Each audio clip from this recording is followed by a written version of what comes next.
Bonsoir à tous, merci de nous rejoindre. À la une de l'actualité, le chantre de la chanson oranaise, Blaoui El Houari, décédé ce matin, a été accompagné à sa dernière demeure au cimetière de Ain el-Baïda à Oran.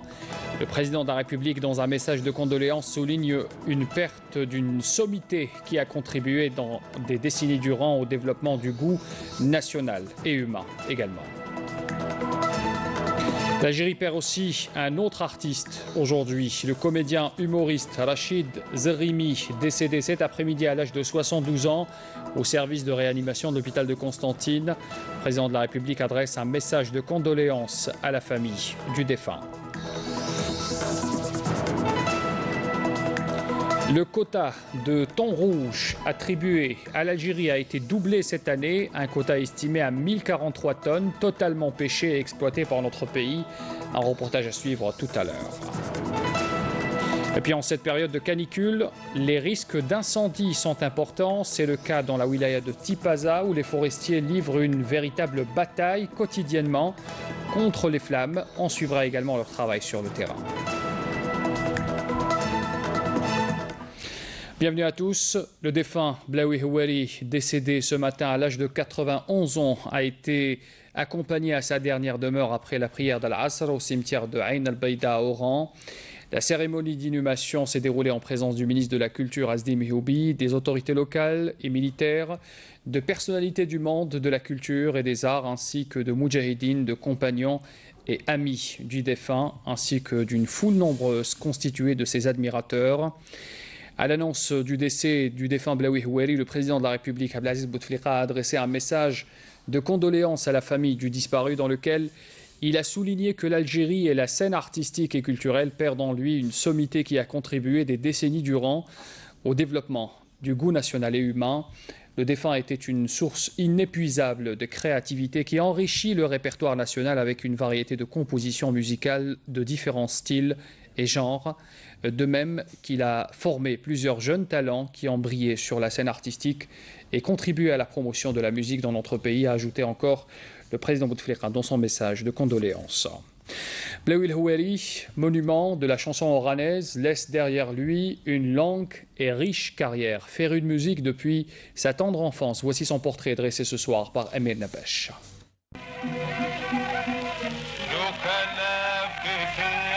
Tout a commencé pour lui ici, dans ces cafés populaires, à l'âge de 4 ans seulement, que le petit Blaoui El Houari, fils de Mohamed Tazi, un mélomane qui joue à la cuitra, a été initié à la musique.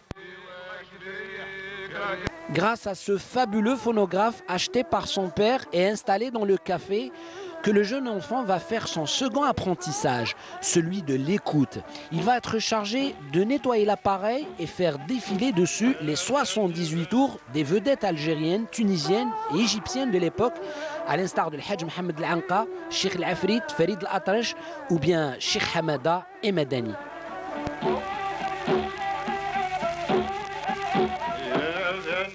À partir de 1938, l'année où son père va s'installer dans le nouveau café ouvert à l'angle de l'ex-rue de Paris et de Vienne, à Derb, où Blaoui El Houari va s'imprégner de la musique moderne. Avec Oud Bey, ils vont traduire les succès de l'époque de Tino Rossi et Rina Kitty en arabe.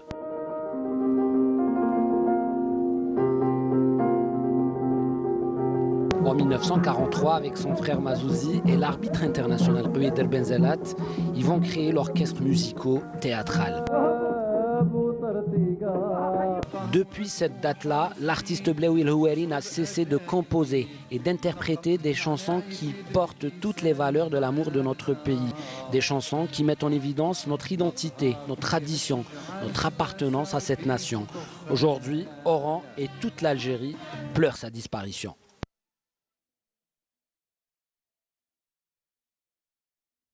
Et l'Algérie qui perd aussi un autre artiste aujourd'hui, le comédien humoriste Rachid Zerimi, décédé cet après-midi même à l'âge de 72 ans au service de réanimation de l'hôpital de Constantine. Il luttait depuis plusieurs mois contre une maladie.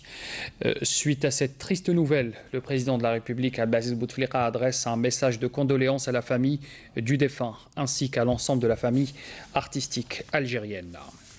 Rachid Zerimi avait participé à plusieurs œuvres artistiques du théâtre, du cinéma et de la télévision également. Il avait entamé son parcours artistique durant les années 1960 où il s'était particulièrement fait remarquer dans la série télévisée, rappelez-vous, Asab wa Awtar. Voici son portrait dressé ce soir par notre correspondant à Constantine, Smaïl Belqaidia.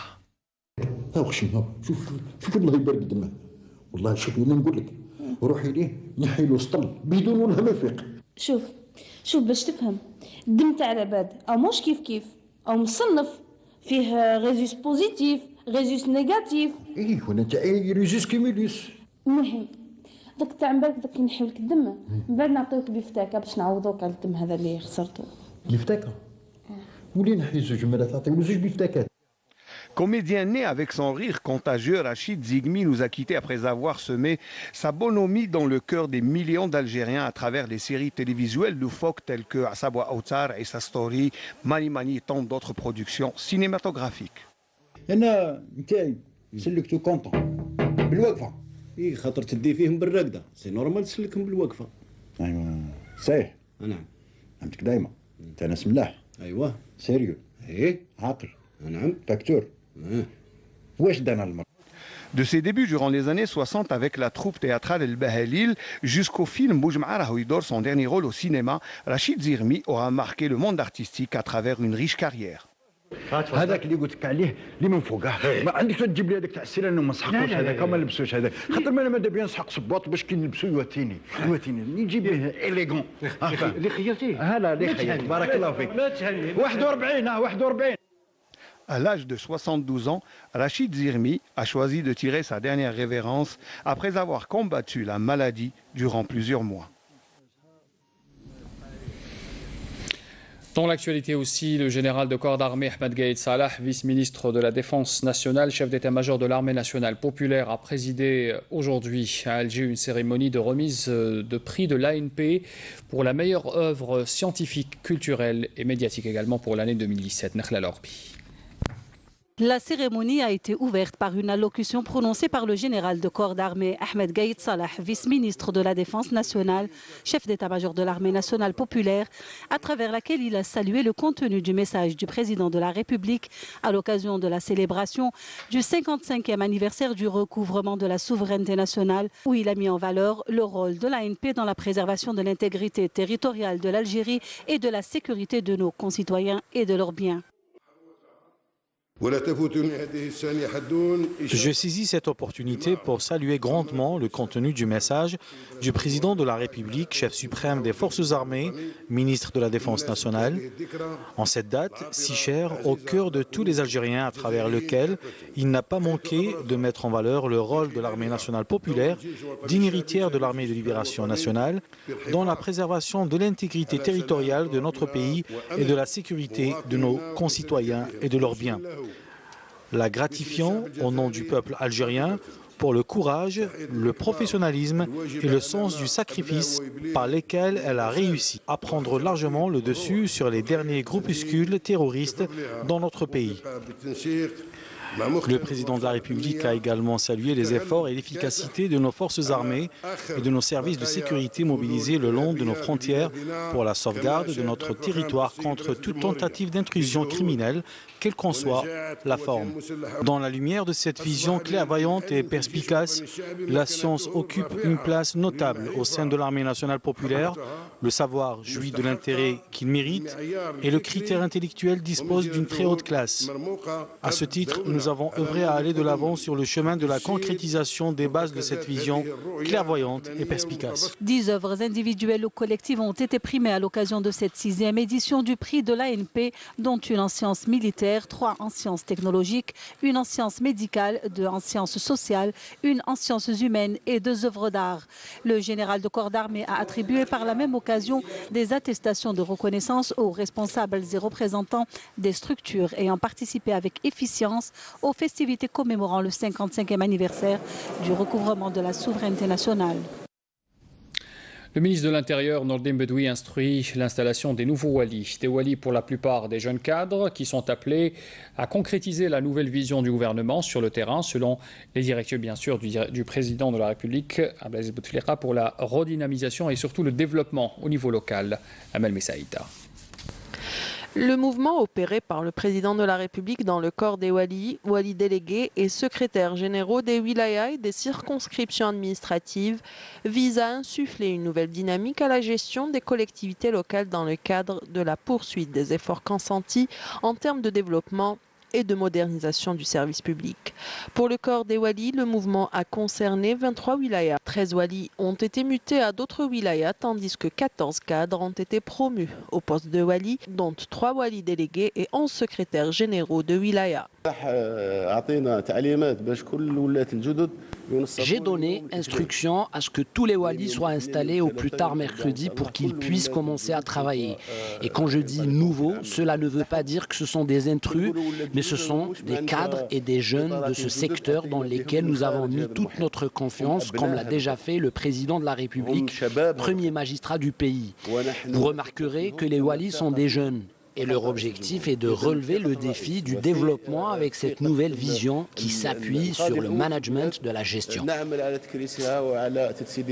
Dans ce cadre, les nouvelles nominations dans le corps des walis ont concerné 2 femmes, portant ainsi le niveau de représentation de l'élément féminin dans ce corps à 3 femmes walis. Les cadres chargés de ces responsabilités ont été choisis parmi les cadres ayant occupé différents postes de responsabilité au niveau des administrations locales et jouissant d'une expérience dans le domaine de la gestion publique locale. La moyenne d'âge des cadres nommés récemment est de 57 ans. Le directeur général de la Sûreté nationale, le général-major Abdelghani Hamel, a procédé aujourd'hui à l'inauguration d'un siège de la Sûreté nationale à Del Ibrahim, un commissariat de police et une unité de préservation de la sécurité également dans la localité de Bent Talha. Abdelghani Hamel a insisté sur place sur l'importance du banc d'accueil des citoyens et la bonne prise en charge de leurs requêtes et doléances au niveau de tous les postes de police au niveau du pays. Et puis notre dossier du soir est consacré au thon rouge. Le quota de thon rouge attribué à l'Algérie a été doublé cette année après l'aval de la Commission internationale pour la préservation des thonidés de l'Atlantique. Le quota pour l'Algérie a été estimé cette année à 1043 tonnes, totalement exploitées par notre pays. Reportage Samia Bouadoula. Le quota de l'Algérie concernant la pêche du thon rouge a été doublé pour l'année 2017 après de laborieuses négociations au Portugal. Un quota estimé aujourd'hui à 1043 tonnes. L'Algérie a pu obtenir un quota encore supplémentaire de 500 tonnes pour arriver à un quota global actuellement de 1043. C'est une bonne chose. Et à ce titre, maintenant, pour renforcer la position de l'Algérie, donc il faut que cette campagne de 2017 doit réussir à cet effet. Des efforts ont été engagés en matière d'organisation de la campagne. L'Algérie a pêché la totalité de son quota annuel. Cette réalisation exceptionnelle va certainement contribuer au développement de ce secteur. 14 navires thoniers ont été réservés pour l'opération en haute mer. Il y a 14 navires qui ont été engagés, qui se sont donc organisés en 2 groupes, un groupe de 9 navires et un autre de 5, pour une période qui est autorisée pour la pêche au thon vivant, qui est du 26 mai au 24 juin. Là, donc, on est en train d'améliorer les technicités en plusieurs volets, en matière de formation des marins et notamment l'armement des capitaines. Donc il y a un manque qu'on est en train de développer afin que cette pêcherie sera autonome à 100%.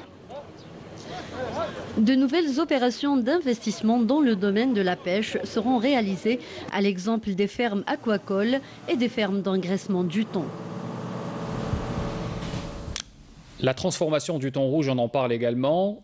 Le thon rouge qui est au cœur, il faut le rappeler, d'une industrie de transformation agroalimentaire. À Bdjaïa notamment, une nouvelle usine dans cette région est de l'Algérie s'est investie dans cette filière. Reportage Saïda Mayouf. Force est de constater qu'en matière d'industrie agroalimentaire, la transformation du produit de la mer demeure une filière sous-investie et que l'offre est toujours en deçà d'une demande de plus en plus accrue. Raison pour laquelle de gros efforts sont consentis pour développer le secteur.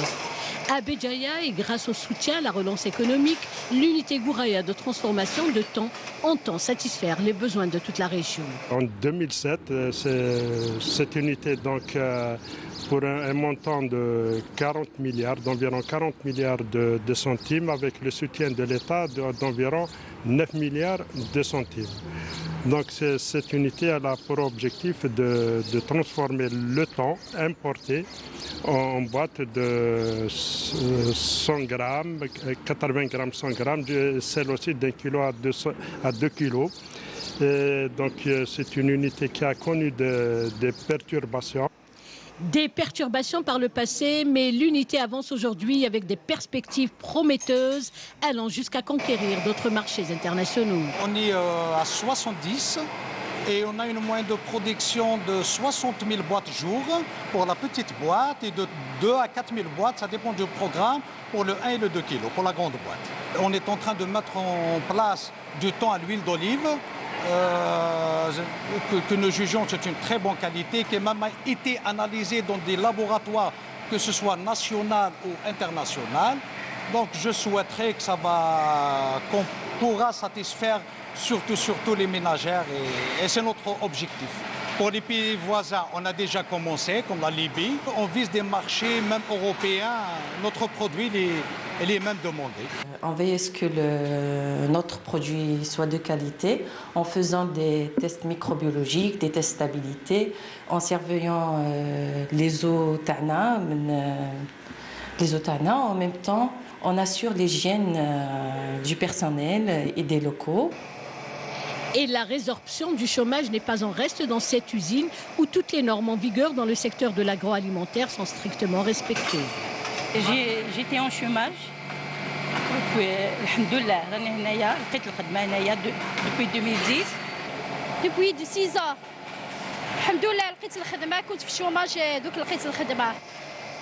Tout un ambitieux programme est élaboré afin de faire connaître le produit algérien en matière de ressources halieutiques sur le plan national, mais également international. On quitte un peu la mer pour aller au sud du pays, dans la région de Ouergla précisément, où on produit sur place du lait frais pour la consommation locale. C'est une réelle avancée dans le domaine agroalimentaire, dans cette région chaude du pays. Et puis ajouter à cela, bien sûr, la région se dote d'une nouvelle usine flambant neuve de conditionnement de dattes. Karim Haïfa. 90 000 litres de lait frais sortent tous les jours de cette laiterie flambant neuve de Ouergla. Un investissement de plusieurs millions de dinars dans une région où le lait frais est devenu une denrée rare. Une laiterie qui a l'ambition de se lancer d'ici quelques mois dans la production de yaourts, de petits laits et de fromage blanc. Nous produisons déjà du lait cru et du petit lait et nous comptons produire d'ici peu de la crème fraîche et de la crème glacée. Tout cela à base de lait de vache cru.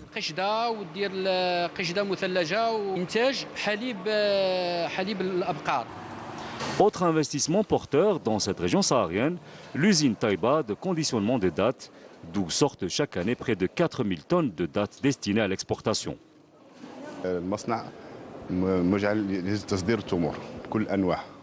Les dattes, toutes variétés confondues, conditionnées dans cette usine, sont destinées à l'exportation. Avec une particularité dans cette région, toutes ces dattes sont bio. Et à l'heure actuelle, nous exportons près de 4000 tonnes vers la France, l'Allemagne et les États-Unis. والولايات المتحدة الأمريكية. نكونوا فخورين بهذه المشاريع الاستثمارية وهذه تبعا ل On est très fiers de ces investissements qui entrent dans le cadre du programme du chef de l'État et du gouvernement adopté dernièrement et qui encouragent l'investissement dans la région sud du pays.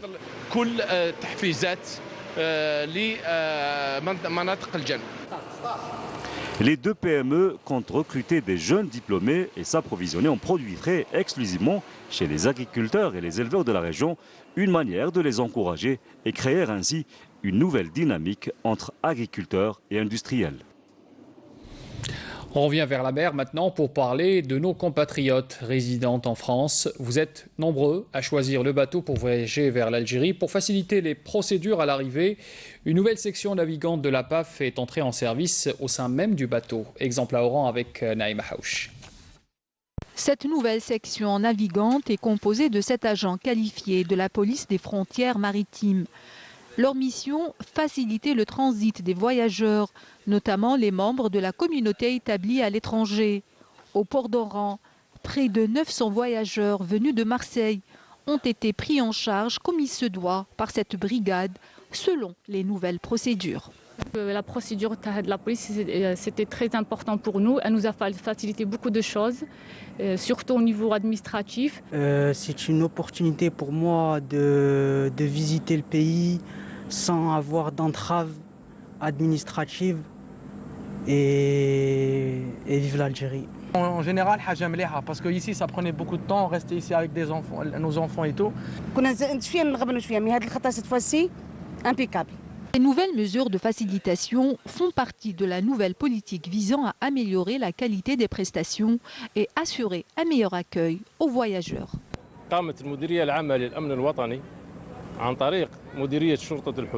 La Direction générale de la Sûreté nationale, à travers la Direction de la police aux frontières, a consenti tous les moyens humains et matériels afin d'alléger les procédures administratives au profit des voyageurs. Et ce, grâce à la section navigante de la police des frontières maritimes, chargée d'effectuer des contrôles à bord du bateau.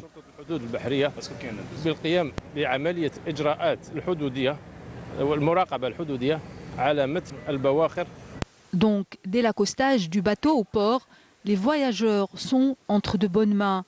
Un gain de temps considérable, un meilleur accueil, les vacances ont bien commencé. Puis en cette période de canicule, les risques d'incendie sont importants. 17 wilayas du pays avaient vécu ces feux de forêt ces dernières semaines, vous l'aviez suivi bien sûr. Parmi elles, la wilaya de Tipaza où les forestiers livrent une bataille quotidienne contre les flammes. Ces agents veillent aussi à sensibiliser surtout les estivants sur l'importance de protéger l'environnement et d'éviter bien sûr de laisser derrière eux leurs détritus. Abdelhalmi Aïch, reportage. Ce site fait partie du domaine forestier local de Simoussa dans la wilaya de Tipaza, commune de Cherchel. En cette période estivale, la température est relativement élevée, de même que les risques d'incendie. Du haut de ce poste de vigie, les forestiers signalent les départs de feu par radio, ce qui permet aux équipes et véhicules tout-terrain d'intervenir rapidement sur le lieu d'incendie. Concernant les postes de vigie, on a 405 postes de vigie au niveau national avec un effectif de 1007 agents. Donc le rôle de ces postes de vigie sera dans des points culminants, c'est-à-dire en haut. Ils font la surveillance et l'alerte. Dans ce massif montagneux boisé, les incendies sont fréquents. Les équipes de la conservation des forêts de la wilaya de Tipaza doivent intervenir de toute urgence pour éviter la propagation des feux. En effet, le pin d'Alep, qui représente la majorité de la population forestière, est particulièrement inflammable. Arrivés sur place, les équipes composées de forestiers et de saisonniers s'activent pour éteindre le début d'incendie et le circonscrire rapidement. En quelques minutes, si le feu n'est pas maîtrisé, la situation peut très vite s'aggraver et les dégâts peuvent prendre des proportions incontrôlables. On a enregistré 634 foyers d'incendie avec 3906 hectares. En forêt, on a enregistré 928 hectares, en maquis 1409 hectares, et en broussailles 1520 hectares. On perd un couvert végétal. Deuxièmement, l'érosion de nos terres, de nos forêts. La wilaya de Tipaza a également connu plusieurs cas de feux de forêt. Du 1er juin à la date d'aujourd'hui, nous avons enregistré 40 feux de forêt. Ces 40 feux de forêt ont entraîné une superficie brûlée, parcourue par le feu, de 60 hectares.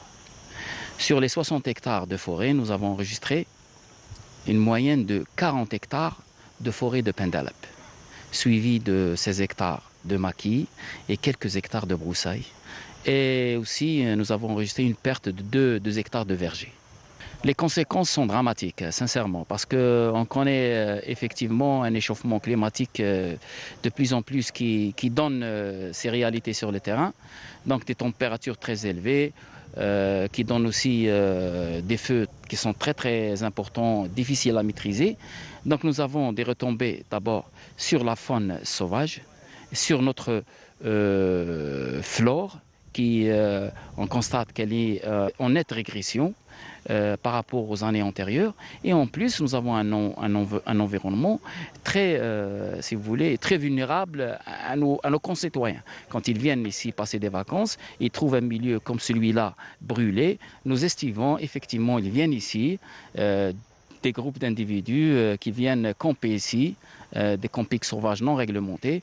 Et puis quand ils s'en vont, ils nous laissent le déchet. Comme vous voyez ici, vous avez des bouteilles d'alcool, toutes sortes de déchets ménagers qui sont ici et qui sont, à ma connaissance, l'origine des départs de feu. Si l'on souhaite encore profiter de ce que la nature peut offrir de meilleur, il est aujourd'hui capital de préserver un patrimoine forestier national plus que jamais menacé par les incendies et le manque de civisme de certains citoyens peu scrupuleux. Une délégation de femmes de diplomates s'est rendue pour une visite en totale immersion à Gherdaya, cette belle région saharienne de l'Algérie. Cette initiative est l'œuvre de l'association Al-Ihsan qui a organisé cette visite touristique. Sarah Sharif. La visite a mené ces femmes de diplomates accréditées à Alger à travers les dédales de la ville de Gherdaya, connue pour son cachet architectural particulier. L'association SOS, troisième âge en détresse, Ihsan, leur a proposé un circuit touristique comprenant le souk, les qsour, mais aussi de nombreux vestiges archéologiques qui entourent la région. Magnifique. Et on trouve beaucoup de choses intéressantes ici. Et même les gens sont très accueillants.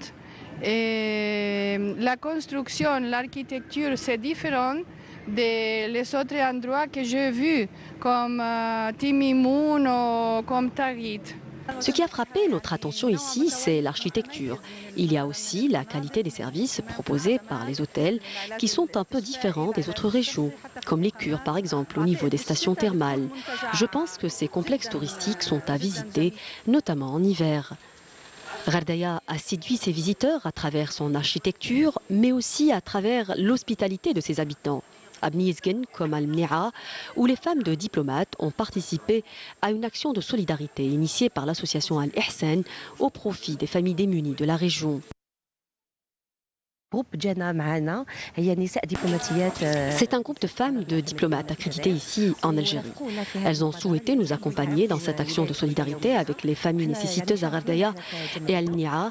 Ça a été un véritable honneur pour nous de leur faire visiter notre pays. C'est aussi l'occasion pour nous de promouvoir le tourisme et l'artisanat de cette belle région du Sud. Cette visite semble déjà porter ses fruits. Plusieurs groupes de touristes en provenance de l'Équateur, de Bahreïn, mais aussi de la Palestine prévoit de se rendre à Gherdaya. Et pourquoi pas aussi Béjaïa, avec cette visite dans la région touristique du Pic du Singe. Aussi une visite guidée avec Saïda Mayouf.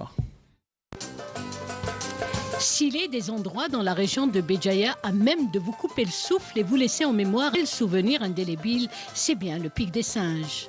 Culminant à plus de 430 mètres au-dessus de la mer, le pic vous offre un panorama captivant en forme de balcon suspendu.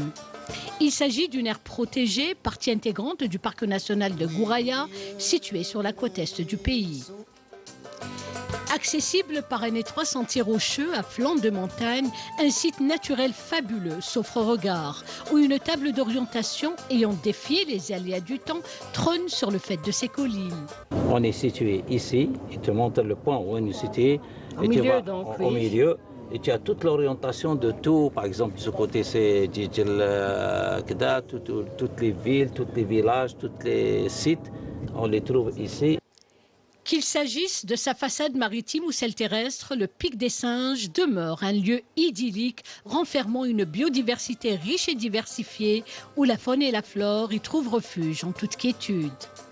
La partie qui commence à partir donc, du Cap Bouak, en passant par la pointe des Salines, juste derrière, et puis à atteindre la pointe où ce qu'on appelle l'île des Pisans. Et en passant aussi, il a englobé, il y a une autre île qui s'appelle l'île de Sahel.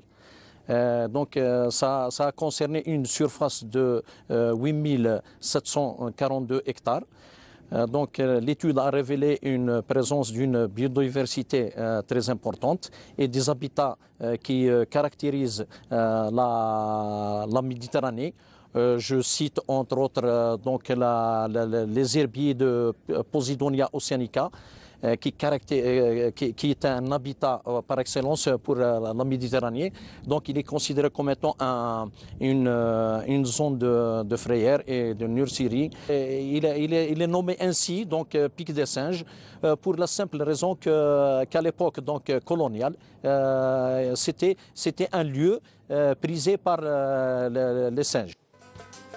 Et justement, le singe magot ou macaque de Berberie, ce n'est sûrement pas ce qui manque dans ce décor féerique. Ces primates ont télérefuge en contrebas du pic vers le Cap Carbon, où ils font bon ménage avec les humains. Du sport pour terminer, pour vous dire que la sélection algérienne des moins de 21 ans a réussi son entrée en lice au championnat du monde de la catégorie en s'imposant face à une homologue marocaine sur le score de 24-19. C'était hier soir à la salle Harsha Hassan à Alger pour le compte de la première journée du groupe D. Pour sa deuxième sortie prévue ce soir, toujours à la salle Harsha, la sélection algérienne sera opposée à son homologue argentine. Ce sera exactement à 20h45. Le match vous sera diffusé sur la chaîne nationale terrestre et Canal Algérie. Les deux autres matchs du groupe D ont mis aux prises l'Arabie Saoudite à l'Islande, c'était à 16h, et puis le Maroc à la Croatie à 18h. Pour en savoir plus, nous avons avec nous en direct Yassine Boulouila. Yassine, bonsoir. Voilà, donc Yassine Boulouila, vous êtes en direct avec nous à partir de la salle Harsha. On imagine aisément que les Algériens aborderont la rencontre de ce soir avec un moral gonflé à bloc, n'est-ce pas ?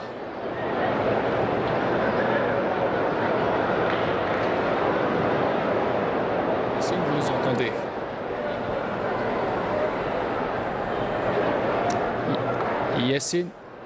Yassine, on vous entend pas, Yassine. On essaiera donc... alors, voilà donc. Dommage.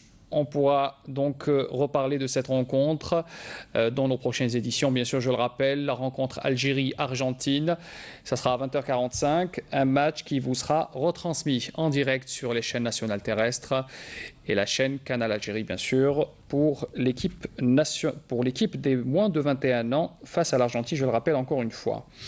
Voilà donc pour terminer les titres, bien sûr. Et ce rappel d'abord avec Blaoui El Houari, décédé ce matin